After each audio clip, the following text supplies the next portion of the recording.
नमस्कार दोस्तों, मैं धर्मराज कुमार अपने यूट्यूब चैनल जीएस से प्रारंभ जीएस विद धर्म में आपका स्वागत करता हूं। दोस्तों, आज का हमारा टॉपिक है मौलिक अधिकार का पार्ट 3। ये हमारे मौलिक अधिकार का लास्ट पार्ट है दोस्तों। इसमें जो बाकी जो बचे हुए जितने भी अधिकार थे उसको पढ़ेंगे। साथ ही साथ हम लोग जानेंगे सशस्त्र बल के बारे में और जानेंगे दोस्तों मार्शल लॉ के बारे में। इसके अलावा जानेंगे कौन कौन से अधिकार निलंबित होते हैं और कौन कौन से अधिकार निलंबित नहीं होते हैं और कौन निलंबित कर सकता है। क्लास प्रारंभ करने से दोस्तों पहले हम बता देते हैं कि हमारे YouTube चैनल जीएस से प्रारंभ जीएस विद धर्म पर पॉलिटिक्स सीरीज के जितने भी वीडियो अभी तक अपलोड हो चुके हैं उनका प्लेलिस्ट बन चुका है। तो आप जा करके अगर शुरू से नहीं देखें तो जा करके हमारे प्लेलिस्ट में जा करके शुरू से वीडियो देख लीजिएगा। साथ ही साथ जो प्रीवियस ईयर क्वेश्चन अपलोड है उसको भी दोस्तों लगा लीजिएगा, ताकि आपको किसी भी तरह के कोई भी टॉपिक में परेशानी ना हो और आप आसानी से पॉलिटी के जितने भी सवाल हैं उसको आसानी से बना सकें और एग्ज़ाम में अच्छे स्कोर कर सकें। तो चलिए दोस्तों हम शुरू करते हैं।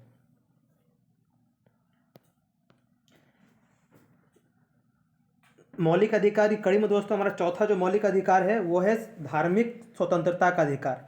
ये जो इसका उल्लेख किया गया संविधान में, ये अनुच्छेद 25 से 28 के बीच में किया गया है। और जानते हैं कि कौन कौन से अनुच्छेद में कौन कौन सी बातें कही गई उसके बारे में। तो दोस्तों जो अनुच्छेद 25 है इसमें कहा गया धार्मिक अंतःकरण की आज़ादी, मतलब कि इसमें जो लोग हैं, जो भारतीय नागरिक हैं, उनके धार्मिक अंतःकरण धर्म से जुड़ी जितनी भी बातें हैं, जो भी जुड़ी हुई चीज़ें हैं उसके बारे में दोस्तों इसमें कहा गया है। और कौन सी बातें क्या कहा गया हम लोग जानते हैं। तो इसमें कहा गया दोस्तों कि जो कोई भी धर्म है, मतलब कि कोई भी धर्म के लोग, मतलब या कोई भी व्यक्ति किसी भी धर्म को मान सकता है। मतलब कि मान लीजिए वो हिंदू धर्म है और चाहता है कि हम क्या करें, मुस्लिम बन जाए, मतलब कि धर्मांतर कर ले, दूसरे धर्म को अपना ले, तो वो क्या है, वो दूसरा धर्म को दोस्तों अपना सकता है, वो क्या स्वतंत्र है। दूसरी बात है दोस्तों कि धार्मिक आचरण एवं क्रियाकलाप करने की क्या उसको आज़ादी है, उसको अधिकार है कि जो भी धर्म से जुड़ा जो भी बातें हैं, जो भी आचरण उसका है, जैसे करना उस तरह से वो अपना कर सकता है दोस्तों। अगला है दोस्तों धर्म का प्रचार करने का समान हक। मतलब जितने भी धर्म के लोग हमारे भारत में हैं वो सभी को क्या है दोस्तों, एक समान हक है, किसी को कम किसी को ज़्यादा नहीं है दोस्तों। इसके अलावा दोस्तों हम बात करते हैं जो आपका आर्टिकल 25 में दो मुख्य बातों पर जोर दिया गया है जिसको हम लोग जानेंगे। पहला बात कहा गया है जो सिख है, जो सिख समुदाय के लोग हैं, उनको दिया गया दोस्तों अधिकार किस चीज़ का, तो कृपान धारण करने का, कि वो कृपान धारण करने का उनको दोस्तों अधिकार दिया गया। साथ ही साथ दोस्तों इसमें कहा गया कि जो हिंदू हैं, जो हिंदू समुदाय हैं, तो हिंदू समुदाय के अंतर्गत कौन कौन से आएंगे धर्म, और जैन धर्म और बौद्ध, सिख धर्म और बौद्ध धर्म, मतलब ये धर्म के जो लोग हैं ये भी क्या दोस्तों हिंदू ही कहलाएंगे, मतलब कि हिंदू में ही इसको शामिल किया गया दोस्तों। इतनी बात तो समझ गए। अब एक दोस्तों एक हम केस के बारे में पढ़ेंगे जो मध्य प्रदेश में आया था, एमपी में दोस्तों एक केस आया था 1977 में। इसमें कहा गया था क्या धर्मांतर, जो धर्मांतर धर्मांतर मतलब कि धर्मांतर को हम लोग मौलिक अधिकार की श्रेणी में रख सकते हैं कि क्या वो अधिकार हमारा है। तो इसमें सुप्रीम कोर्ट का दोस्तों निर्णय आया था कि अगर कोई व्यक्ति से जबरदस्ती धर्मांतर कराया जा रहा है तो क्या है, वो मौलिक अधिकार का उल्लंघन है। लेकिन अगर व्यक्ति अपने इच्छानुसार किसी भी धर्म को अपना रहा है तो क्या है, वो मौलिक अधिकार का उल्लंघन नहीं है, वो अपने इच्छा से कोई भी धर्म को क्या कर सकता है, वो मान सकता है, मतलब कि अपना सकता है दोस्तों। तो धर्मांतर के बारे में सुप्रीम कोर्ट का दोस्तों ये निर्णय आया था। आगे दोस्तों हम लोग बात करते हैं अनुच्छेद 26 के बारे में कि अनुच्छेद 26 में क्या कहा गया दोस्तों।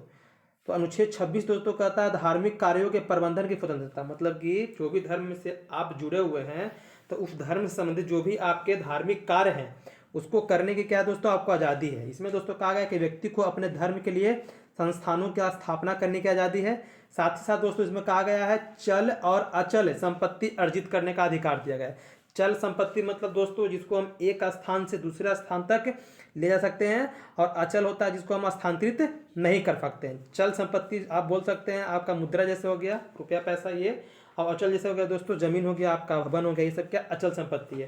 तो ये सब अर्जित करने का दोस्तों अधिकार दिया गया किसमें, तो आपका अनुच्छेद 26 में दोस्तों। अब दोस्तों बात करते हैं अनुच्छेद 27 का। अनुच्छेद 27 में क्या कहता है, अनुच्छेद 27 में कहा गया है दोस्तों कि धार्मिक कार्यों के लिए जमा एवं व्यय की जाने वाली राशि पर टैक्स से मुक्ति, मतलब कि जो भी पैसा धार्मिक कार्यों के लिए क्या है जमा है या वो खर्च किया जा रहा है तो उस पर सरकार किसी प्रकार का टैक्स नहीं लगाएगी। ये दोस्तों अब कहा गया है अनुच्छेद 27 में। लेकिन यहाँ पर एक बात और कहा गया है, टैक्स के लिए तो प्रतिबंध है लेकिन सरकार फी लगा सकती है, मतलब कि शुल्क दोस्तों लगा सकती है। इसमें ये भी बातें कही गई है, ये भी आप याद रखिएगा। इसके अलावा दोस्तों इसमें कहा गया है कि राज्य किसी भी धर्म को, अगर राज्य है कोई भी धर्म जो धर्म विशेष है उसकी उन्नति के लिए राजकीय धन का प्रयोग नहीं करेगा। मतलब कि मान लीजिए कि कोई स्टेट का नाम लेते हैं, कोई ए बी नाम का स्टेट है, वो क्या कर रहा है, किसी विशेष धर्म के लिए क्या कर रहा है, उसको प्रचार प्रसार करने के लिए, उसकी उन्नति के लिए पैसा खर्च कर रहा है। तो ये क्या है दोस्तों, इसकी मनाही की गई है, इसकी मनाही की गई है। किंतु ये भी कहा गया है कि जो भी धर्म है, हमारे देश में जितने भी धर्म हैं, तो सभी धर्म को समान महत्व देते हुए आप क्या कर सकते हैं, धन खर्च कर सकते हैं। ये आपका अनुच्छेद 27 का उल्लंघन नहीं है, लेकिन आप पर्टिकुलर एक धर्म के लिए पैसा खर्च कीजिएगा, वो क्या है, वो गलत है। आगे आते हैं दोस्तों, अनुच्छेद 28। अनुच्छेद 28 जो है दोस्तों, इसमें कहा गया शिक्षण संस्थाओं में धार्मिक शिक्षा प्राप्त करने या न करने की स्वतंत्रता। तो इसमें हम दोस्तों तीन चीज देखेंगे, इसमें तीन बातों पर हम गौर करेंगे जो अनुच्छेद 28 में कहा गया है धार्मिक शिक्षा के लिए। इसमें कहा गया, पहला देखेंगे दोस्तों हम लोग क्या, जिसमें पूर्णतः राज्य द्वारा निर्मित संस्था, मतलब कि जो पूरी तरह से क्या है, सरकारी है दोस्तों, मतलब कि पूरी तरह से जो राज्य द्वारा स्थापित है, तो इसमें धार्मिक शिक्षा आप नहीं दे सकते हैं, इसमें दोस्तों धार्मिक शिक्षा की मनाही है। अगला है दोस्तों आपका कि राज्य द्वारा क्या है, प्रशासित है और विन्यास द्वारा स्थापित है, मतलब राज्य क्या कर रहा है, उसको प्रशासित कर रहा है, लेकिन किसी और द्वारा क्या है वो स्थापित, किसी और संस्था द्वारा क्या है उसको स्थापित किया गया है, तो उसमें आप धार्मिक शिक्षा दे सकते हैं, इसमें धार्मिक शिक्षा दे सकते हैं दोस्तों, इसमें कहा गया है।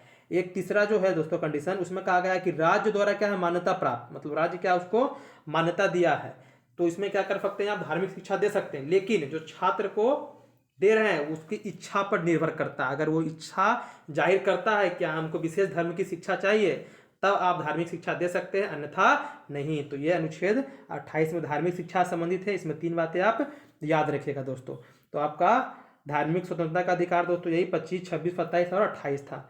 अब दोस्तों आते हैं अगला आपका जो पांचवा अधिकार है, जो मौलिक अधिकार, उसके बारे में चर्चा करते हैं। इसमें दोस्तों सांस्कृतिक एवं शिक्षा का अधिकार के बारे में उल्लेख किया गया है, मतलब कि संस्कृति एवं शिक्षा का अधिकार।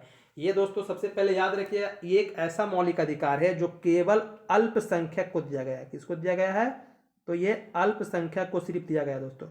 भारत में सभी नागरिक को यह अधिकार प्राप्त नहीं है। किसको सिर्फ प्राप्त है, तो ये सिर्फ अल्पसंख्यक को। इसके लिए दोस्तों दो अनुच्छेद है, अनुच्छेद 29 और 30 में इसका उल्लेख किया गया है।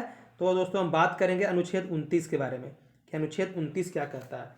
तो अनुच्छेद 29 में कहा गया है दोस्तों कि जो अल्पसंख्यक वर्ग के हितों का संरक्षण, कि जो अल्पसंख्यक समुदाय के लोग हैं तो उनके हित के संरक्षण के बारे में दोस्तों इसमें बात किया गया है। अब क्या कहा गया है उसमें आगे देखते हैं हम लोग। इसमें कहा गया है कि भारत के प्रत्येक नागरिक को अपनी विशिष्ट भाषा, लिपि, संस्कृति को क्या करना है, संरक्षित करने का दोस्तों अधिकार है। कि जो अल्पसंख्यक समुदाय के लोग हैं उनको अपनी विशिष्ट भाषा, जो उनकी संस्कृति है, उनको बनाए रखने का उनको अधिकार दिया गया है। ये अल्पसंख्यक समुदाय के बारे में आगे कहा गया दोस्तों कि वो किसी भी शिक्षा संस्थान में प्रवेश से केवल धर्म, मूलवंश, जाति, भाषा के आधार पर उनको वंचित नहीं कर सकते। कोई अल्पसंख्यक समुदाय कोई बच्चा है तो उनको इस उपबंध को लेकर के आप शैक्षणिक संस्थान में प्रवेश लेने से वंचित दोस्तों नहीं कर सकते हैं। ये कहा गया है किसके लिए, अल्पसंख्यक समुदाय के लिए। अब दोस्तों हम आगे बात करते हैं यहाँ पर अनुच्छेद 30 के बारे में कि अनुच्छेद 30 में क्या कहा गया है। तो अनुच्छेद 30 में दोस्तों शिक्षा संस्थाओं की स्थापना और प्रशासन का अधिकार, मतलब कि अल्पसंख्यक को दिया गया है कि अल्पसंख्यक अपने स्तर से क्या कर सकते हैं, अपने लिए शिक्षा संस्थान, मतलब शैक्षणिक संस्थानों के दोस्तों वो स्थापना कर सकते हैं। वो इसमें कहा गया है, ये भी आप याद रखिएगा। अब दोस्तों बात आता है कि ये अल्पसंख्यक क्या है, अल्पसंख्यक क्या है। तो अगर हम अपने देश भारत की बात कर लें तो हिंदू धर्म को छोड़ करके, हिंदू धर्म के छोड़ करके बाकी जितने भी धर्म के लोग हैं वो दोस्तों क्या कहलाते हैं, अल्पसंख्यक कहलाते हैं। मतलब हिंदू यहाँ पर बहुसंख्यक है और भी जो धर्म के लोग हैं वो क्या है दोस्तों, तो वो बहुसंख्यक की श्रेणी में आते हैं। लेकिन यहीं पर हम दूसरी तरफ बात करें तो कुछ ऐसे भी प्रांत हैं हमारे भारत में जहाँ पर क्या है, जहाँ पर हिंदू ही अल्पसंख्यक है, जहाँ पर हिंदू ही क्या है, अल्पसंख्यक है। उनमें दोस्तों नाम आता है आपका जम्मू कश्मीर, पंजाब हो गया, नागालैंड हो गया, मेघालय हो गया, मिजोरम हो गया, अरुणाचल प्रदेश हो गया, लक्षद्वीप हो गया, और आपका एक है दोस्तों मेघालय हो गया। मतलब कि तीनों जो आपका पूर्वोत्तर में आपका हो जाएगा कौन कौन, नागालैंड एक हो जाएगा, मेघालय, मिजोरम और मणिपुर हो जाएगा। ये हो गया दोस्तों, हाँ मणिपुर हो जाएगा, मेघालय दो बार हम बोल दिए, मणिपुर हो जाएगा। तीन हो जाएगा दोस्तों ये मेघालय, मणिपुर और मिजोरम, नागालैंड हो गया, अरुणाचल प्रदेश हो गया। 5 हो गया दोस्तों आपका पूर्वोत्तर का, और एक जम्मू कश्मीर हो गया, पंजाब हो गया दोस्तों, और लक्षद्वीप। मतलब कि 8 कुल प्रांत जहाँ पर क्या है, हिंदू ही दोस्तों क्या है, अल्पसंख्यक की श्रेणी में आते हैं दोस्तों। और ये बहुसंख्यक मतलब कि अल्पसंख्यक का जो भी दर्जा देने का जो है दोस्तों रखा गया है, इसके लिए दोस्तों राष्ट्रीय और प्रांतीय दोनों को दिया गया है। मतलब 2 आधार है, राष्ट्रीय और प्रांतीय स्तर पर क्या कर सकते हैं, उसको आप दर्जा दे सकते हैं, किसका, अल्पसंख्यक का और बहुसंख्यक का दोस्तों। आगे आते हैं दोस्तों हम लोग, ये 29-30 याद रखिएगा। 29 में क्या कहा गया है, तो उनके हितों का संरक्षण अल्पसंख्यक का, और 30 याद रखिएगा दोस्तों, शिक्षा संस्थानों की स्थापना के बारे में बात किया गया है। अब आते हैं दोस्तों आगे हम लोग, अब बताए थे कि अनुच्छेद ये आपका 30 खत्म होता है, उसके बाद अनुच्छेद 31 आता है। तो अनुच्छेद 31 में दोस्तों बात किया गया था किसका, आपके संपत्ति का अधिकार का, जिसके बारे में कहानी हम पहले पार्ट में बता चुके थे कि इसको 44वें संविधान संशोधन के द्वारा क्या कर दिया गया है, मूल्य अधिकार की श्रेणी से निकाल करके वैधानिक अधिकार, विधिक अधिकार की श्रेणी में डाल दिया गया है, जो अनुच्छेद 300A में है, भाग 12 में है दोस्तों। आगे आते हैं दोस्तों, जो आपका मौलिक अधिकार छठा, जिसमें आपका उल्लेख किया गया किसके बारे में, संवैधानिक उपचारों का अधिकार का, जो आपका क्या है दोस्तों, अनुच्छेद 32 में इसके बारे में कहा गया है। हम इसको जानते हैं दोस्तों।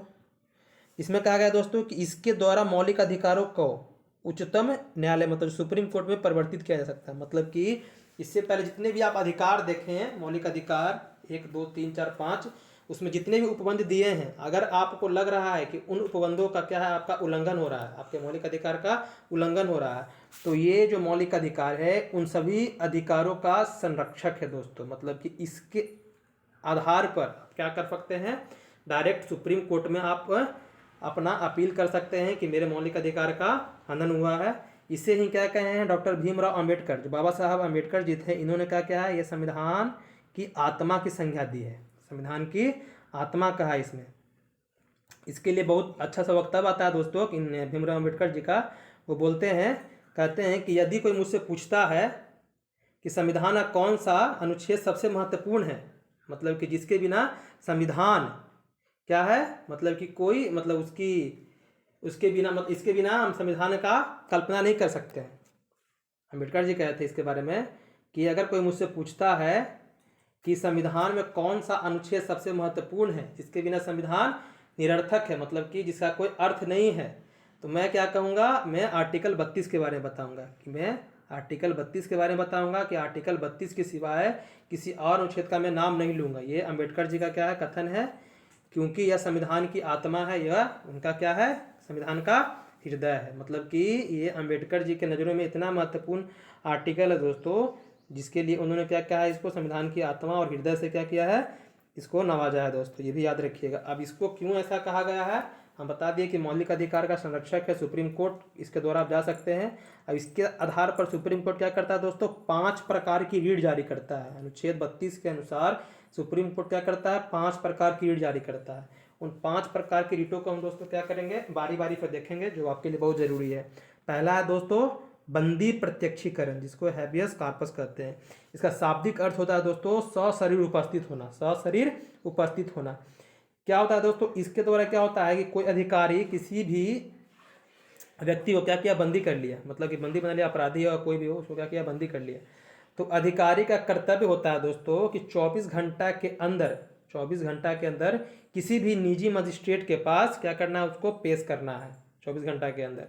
लेकिन अब मान लीजिए कि अधिकारी उसको पेश नहीं करता, उस व्यक्ति को पेश नहीं करता है, उसको क्या किया है, बिना पेश किए हुए, नज़रबंद किए हुए, मतलब कि रखे हुए हैं, तो फिर सुप्रीम कोर्ट क्या करता है, ये रीट जारी करता है, और फिर अधिकारी को क्या करता है, इस पर जवाब देना पड़ता है दोस्तों। तो बंदी प्रत्यक्षीकरण याद रखिएगा, सशरीर उपस्थित होना, मतलब कि जिस व्यक्ति को आप बंदी बना उसको लेकर के आप उपस्थित होइए। आगे है दोस्तों परमादेश, हम बात करें किसके बारे में, परमादेश, जिसको मैंडेमस बोलते हैं। इसका शाब्दिक अर्थ होता है हम आदेश देते हैं, हम आदेश देते हैं। इसके द्वारा क्या होता है दोस्तों, सुप्रीम कोर्ट होता है, जो भी पदाधिकारी होते हैं, जो भी पदाधिकारी हैं, उनको अपने कर्तव्य का निर्वहन करने के लिए, कि आप अपने कर्तव्य का ठीक तरीके से क्या कीजिए, कार्य संचालन कीजिए, उसके लिए क्या करता है, आदेश देता है। कौन, सुप्रीम कोर्ट। जो भी सरकारी पदाधिकारी हैं उनको ये आदेश देता है सुप्रीम कोर्ट, इसी को बोलते हैं दोस्तों हम लोग परमादेश। आगे आते हैं दोस्तों, हम बात करते हैं प्रतिषेध, इसके बारे में, प्रतिषेध के बारे में। तो इसका शाब्दिक अर्थ होता है दोस्तों रोकना, मतलब कि प्रतिबंध लगाना। इसमें क्या होता है, आपको बताएं कि हमारे देश में क्या है, जो न्यायालय है उसके 3 स्तर हैं, एक सुप्रीम कोर्ट, हाई कोर्ट और डिस्ट्रिक्ट कोर्ट।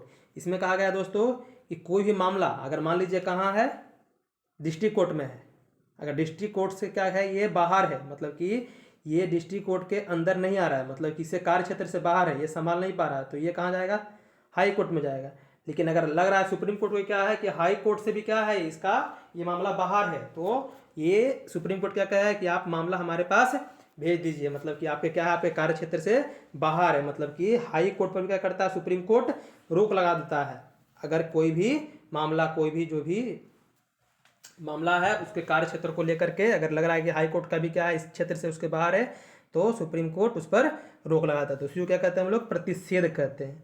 आगे आते हैं दोस्तों, हम लोग बात करेंगे उत्प्रेषण के बारे में कि उत्प्रेषण क्या होता है। तो उत्प्रेषण का मतलब होता है दोस्तों प्रमाणित होना या सूचना देना।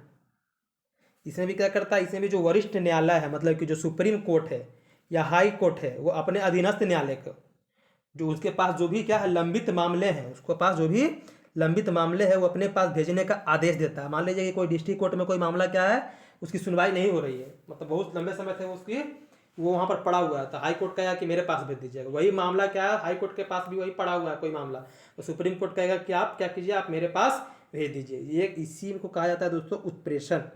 अब इसमें दोस्तों उत्प्रेषण को ही क्या कहते हैं हम लोग, पोस्टमार्टम की भी संज्ञा देते हैं। इसे क्या कहते हैं, एक ऐसा रीट है जिसको हम लोग पोस्टमार्टम की संज्ञा देते हैं। अब इसको पोस्टमार्टम कहने के पीछे यही कारण है दोस्तों, क्योंकि पोस्टमार्टम का मतलब होता है दोस्तों कि कोई जब किसी भी व्यक्ति की मृत्यु होती है, तो मृत्यु जो शव होता है उसका जांच परीक्षण करना कि उस व्यक्ति की मृत्यु कैसे हुई है, उसकी जाना, मतलब कि उसका कारण ढूंढना दोस्तों। तो उसी प्रकार दोस्तों यहाँ है जो उत्प्रेषण है, जो आपका रीट है, इसमें कहा गया है कि देखिए जैसे आपका हाई कोर्ट हो गया, डिस्ट्रिक्ट कोर्ट हो गया, वहाँ पर कोई मामला को लेकर क्या है, बहुत लंबे समय से मतलब जांच पड़ताल चल रहा है, मतलब उसका जांच हो रही है, लेकिन वहाँ पर कुछ नहीं हो रहा है। वही भी जांच शुरू कहाँ से होगा, सुप्रीम कोर्ट से होगा दोस्तों। तो इस तरह से एक लंबी जो प्रक्रिया होती है, तो इसीलिए कहा गया दोस्तों इसको उत्प्रेषण की संज्ञा दी गई है। साथ साथ दोस्तों एक और हम देखेंगे जिसको हम लोग पोस्टमार्टम कहते हैं, जिसको आपका लास्ट है अधिकार परीक्षा।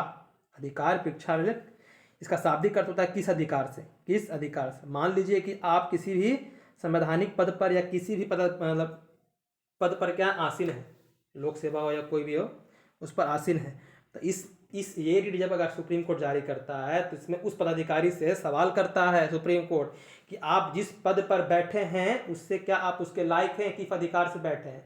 उससे बहुत सारे आपसे सवाल जवाब होते हैं। अगर आप लग रहा है क्या है कि आप उस पद के लायक हैं, तब आप उस पद पर आसीन हैं, नहीं तो फिर अगर लग रहा है कि आप क्या किए हैं, गैर तरीके से आप उस पद को प्राप्त किए हैं, तो वहां से सुप्रीम कोर्ट अब क्या कर सकता है, बाहर निकाल सकता है दोस्तों। तो इसमें भी क्या होता है, बहुत सारी जांच पड़तालें होती है, इसलिए इसको भी क्या कहते हैं दोस्तों, पोस्टमार्टम की इसको भी संज्ञा दी गई है।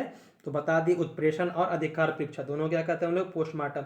अगर मान लीजिए कि ऑप्शन में अधिकार भी दिया है और आपका उत्प्रेषण भी दिया, तो किसको प्राथमिकता दीजिएगा, आप उत्प्रेषण को दीजिएगा प्राथमिकता। पोस्टमार्टम उसको भी मतलब कि पहले आप कहिएगा, उत्प्रेषण को दीजिएगा प्राथमिकता, याद रखिएगा। अब दोस्तों हम बात करते हैं अनुच्छेद 33 की या 34 की।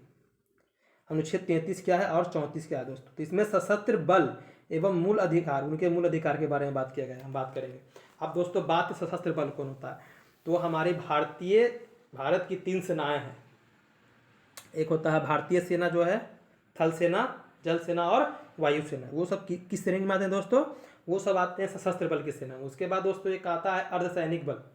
अर्धसैनिक बल जिसमें आपके आते हैं बीएसएफ आते हैं, सीआईएसएफ आते हैं, सीआरपीएफ हो गया, एसएसबी हो गया, ये सब क्या आते हैं, सशस्त्र बल की श्रेणी में आते हैं। बहुत सारे राज्यों के पास भी क्या आते हैं दोस्तों, अपनी सशस्त्र बल सेना होती है। तो उनके मौलिक अधिकार के बारे में कहा गया है। उनके मौलिक अधिकार क्या है दोस्तों, तो इसमें कहा गया कि संसद जो भी सशस्त्र बल हैं उनके अधिकारों को, जो अधिकार है मौलिक अधिकार, उनको क्या कर सकते हैं, उसको प्रतिबंध कर सकती है। प्रतिबंध क्यों करेगी दोस्तों, तो प्रतिबंध दोस्तों इसीलिए करती है सशस्त्र बल के मौलिक अधिकारों को संसद, ताकि कार्य का संचालन और अनुशासन क्या हो दोस्तों, बना रहे। अगर मान लीजिए कि सशस्त्र बल के अधिकारों को प्रतिबंधित नहीं किया जाएगा, अगर वो भी किसी विशेष कार्य को, अगर मान लीजिए को बल को, सेना को क्या कहता है, आदेश दिया जाता है, अगर सेना कहती है कि नहीं हमारे पास ये भी मौलिक अधिकार, हम भी जाएंगे सुप्रीम कोर्ट, तो क्या होगा, कार्य का संचालन अनुशासन क्या दोस्तों को भंग हो जाएगा। इसीलिए क्या किया गया अनुच्छेद 33 में इस पर प्रतिबंध लगा दिया गया दोस्तों संसद के द्वारा। आगे दोस्तों हम बात करेंगे आपका अनुच्छेद 34 में। अनुच्छेद 34 में दोस्तों मार्शल लॉ एवं मूल अधिकार के बारे में बात किया गया। मार्शल लॉ का मतलब होता है दोस्तों सैन्य शासन, मतलब किसी विशेष क्षेत्र में क्या होता है, जब वहाँ पर अशांति हो जाती है तो वहाँ पर क्या होता है दोस्तों, सैन्य शासन मतलब कि मार्शल लॉ दोस्तों लागू हो जाता है। तो किसी भी क्षेत्र में क्या होता है, सैन्य अधिनियम अगर लागू है दोस्तों, तो संसद क्या करती है, संसद की शक्ति है कि वह मूल अधिकार को प्रतिबंधित लगा सकती है। मतलब जिस क्षेत्र में क्या है वहाँ पर मार्शल लॉ लागू हो गया तो वहाँ के जो भी नागरिक है उसको क्या कर सकता है, उसके मूल अधिकार पर प्रतिबंध लगा सकता है दोस्तों। ये आपका अनुच्छेद 34 में कहा गया, ये भी याद रखिएगा मार्शल लॉ के बारे में। अब दोस्तों बात करते हैं आपका अनुच्छेद 35। अनुच्छेद 35 में क्या है दोस्तों, तो अनुच्छेद 35 में संसद द्वारा मूल अधिकार से संबंधित कानून, मतलब कि जो भी कानून बनता है, संविधान में संशोधन हो या कुछ भी हो, वो कौन करता है दोस्तों, तो संसद करता है। तो मौलिक अधिकार के लिए भी जो भी कानून बनता है दोस्तों, तो बनाने का काम कौन करता है, तो संसद ही करती है। ये भी याद रखिएगा, ये आपका अनुच्छेद 35 में है। जिस तरह से नागरिकता पढ़ाए थे तो उसने बताया था कि नागरिकता संबंधी जो कानून बनता है वो आपका अनुच्छेद 11 में संसद द्वारा बनता है, तो वही लास्ट अनुच्छेद 35 है। तो इसके द्वारा भी अनुच्छेद 35 द्वारा मूल अधिकार संबंधित जो भी कानून बनाना है वो संसद बनाने का काम करते हैं दोस्तों। अब दोस्तों थोड़ा सा कुछ और बातें करेंगे हम लोग, जिसमें बात करेंगे कि कुछ अधिकार ऐसे हैं, मतलब कुछ अनुच्छेद जो केवल नागरिकों को प्राप्त हैं, विदेशियों को दोस्तों प्राप्त नहीं है। वो कौन कौन से है, तो आपका जो है अनुच्छेद 15, 16, 19, 29 और 30। 15 दोस्तों धर्म जाति को लेकर के क्या करना है, विभेद नहीं करना है, वहाँ पर समानता की बात किया गया है। 16 में सरकारी नौकरी के बारे में बताए थे, सरकार समान अवसर के बारे में। 19 जो 6 प्रकार की स्वतंत्रताएं दी गई उसके बारे में। और 29 और 30 अल्पसंख्यक के बारे में दोस्तों, जो भी हम पढ़ाए हैं। तो ये जो आप देख रहे हैं 5 अनुच्छेद, ये केवल केवल और केवल नागरिकों को प्राप्त है दोस्तों, विदेशियों को नहीं। थोड़ा सा दोस्तों हम बात करेंगे और आपका अनुच्छेद जो आपका निलंबित होता है उसके बारे में बात करेंगे, जिसमें दोस्तों आपका अनुच्छेद 358 के बारे में जानते हैं कि 358।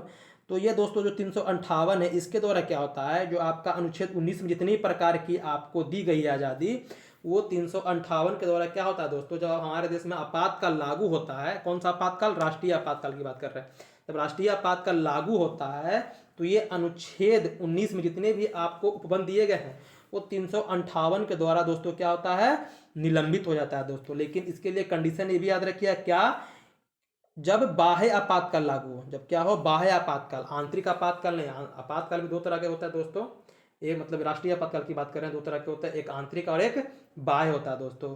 बाह्य आपातकाल कब होता है, जब युद्ध है, युद्ध की स्थिति उत्पन्न हो जाए या बाह्य आक्रमण हो जाए हमारे देश पर, तब क्या दोस्तों उसी को बोलते हैं मतलब बाह्य आपातकाल।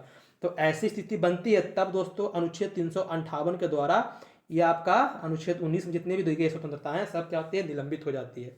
आंतरिक आपातकाल के बारे में बताएं, जब हमारे देश में क्या हो दोस्तों, आंतरिक अशांति आ जाए, इसी को हम लोग क्या बोलते हैं, सशस्त्र विद्रोह भी बोलते हैं दोस्तों, जो हम इसको आंतरिक अशांति के बारे में बात की। आगे आते हैं दोस्तों आपका अनुच्छेद 359 के बारे में। तो अनुच्छेद 359 क्या करता था दोस्तों, मौलिक अधिकार का सुरक्षा करता है। कौन से अधिकार, तो आपके जो अनुच्छेद 20 में और अनुच्छेद 21 में जो जितने भी प्रकार के आपको अधिकार दिए हैं, इसको क्या करता है, ये सुरक्षित करता है। भले ही राष्ट्रीय आपातकाल लागू क्यों ना हो जाए, कुछ भी लागू क्यों ना हो जाए, लेकिन ये निलंबित दोस्तों नहीं होता है। आपको बताएं कि 358 द्वारा क्या होता है, आपका अनुच्छेद 19 निलंबित हो जाता है, लेकिन बाकी जितने भी अनुच्छेद है दोस्तों वो आपके 359 द्वारा ही निलंबित होता है। बाकी जितने भी अनुच्छेद बचे हैं ना दोस्तों, वो किसके द्वारा निलंबित होंगे, तो ये आपके 359 के द्वारा निलंबित होते हैं। लेकिन किसको छोड़ करके, तो अनुच्छेद 20 और 21 को छोड़ करके, क्योंकि 20 और 21 इसके द्वारा क्या होता है दोस्तों, सुरक्षित किया जाता है। आप 20 और 21 को निलंबित नहीं कर सकते हैं।